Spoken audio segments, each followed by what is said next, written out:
Saudara-saudara, Rasulullah SAW ketika dilanda gempa bumi, beliau letakkan tangan beliau ke tanah. Kemudian beliau berkata, wahai bumi, belum saatnya bagimu. Wahai bumi, belum saatnya bagimu. Kemudian beliau berkata, maksiat apa yang telah kalian lakukan sehingga Allah Subhanahu wa taala berikan gempa bumi ini kepada kita. Sayyidina Umar bin Khattab radhiyallahu anhu ketika dilanda gempa bumi, beliau berkata, sungguh terlalu cepat kita bermaksiat kepada Allah sehingga Allah berikan ini gempa bumi kepada kita. Kalau besok ada gempa bumi lagi, saya tidak akan tinggal dengan kalian. Sayyidina Umar bin Abdul Aziz ketika dilanda gempa bumi, beliau kirim surat kepada seluruh para gubernur-gubernur yang isi suratnya, wahai para gubernur, bertaubatlah kepada Allah dan sedekahkan harta kalian di jalan Allah Subhanahu wa taala. Sayyidina Ka'ab ibn Malik ketika dilanda gempa bumi, apa kata beliau?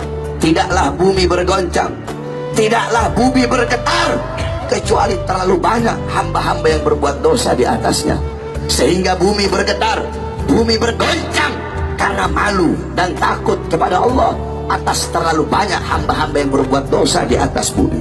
Sayyidina Anas ibn Malik radhiyallahu anhu, beliau pernah bertanya kepada Sayyidatuna Aisyah radhiyallahu anha. Apa kata Sayyidina Anas? Wahai Aisyah, bagaimana pendapatmu tentang gempa bumi? Apa kata Sayyidah Aisyah? Wahai Anas ibn Malik, apabila 3 perkara sudah merajalela di mana-mana. Apa 3 perkara tersebut? Yang pertama khamr, yang pertama minuman keras. Apabila khamr, apabila minuman keras merajalela di mana-mana, yang tua mabok, yang muda mabok, yang kaya mabok, yang miskin mabok, mabok di mana-mana. Yang kedua, perzinahan. Apabila perzinahan merajalela di mana-mana, pelacuran merajalela di mana-mana. Yang ketiga, apabila musik-musik dunia merajalela di mana-mana. Orang lupa baca Quran, lupa zikir, lupa tahlil, lupa tahmid, lupa tasbih, lupa takbir, lupa tamjid, lupa istighosah, sibuk dengan musik-musik dunia.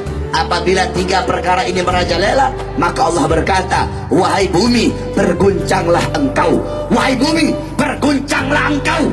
Apabila mereka bertobat, berhenti guncanganmu. Tetapi apabila mereka tidak bertobat, guncang mereka sehingga binasa, saudara-saudara. Jadi Allah Subhanahu wa taala berikan ini gempa bumi karena terlalu banyak hamba-hamba yang berbuat dosa. Jadi ketika ada gempa bumi, jangan kamu bertanya, ya Allah, kenapa kau kasih gempa bumi? Kenapa kau kasih tsunami? Kenapa kau kasih banjir? Tapi tanyakan kepada diri kita, berapa banyak perbuatan-perbuatan dosa yang kita lakukan, saudara-saudara. Kemudian Sayyidina Anas kembali bertanya, apakah itu adalah azab dari Allah? Apa kata Sayyidah Aisyah? Bagi orang mukmin, bagi orang yang beriman kepada Allah, itu adalah nasihat dan rahmat dari Allah. Sedangkan bagi orang-orang kafir, bagi orang-orang munafik, bagi orang-orang yang suka berbuat dosa, itu adalah bala dari Allah Subhanahu wa taala.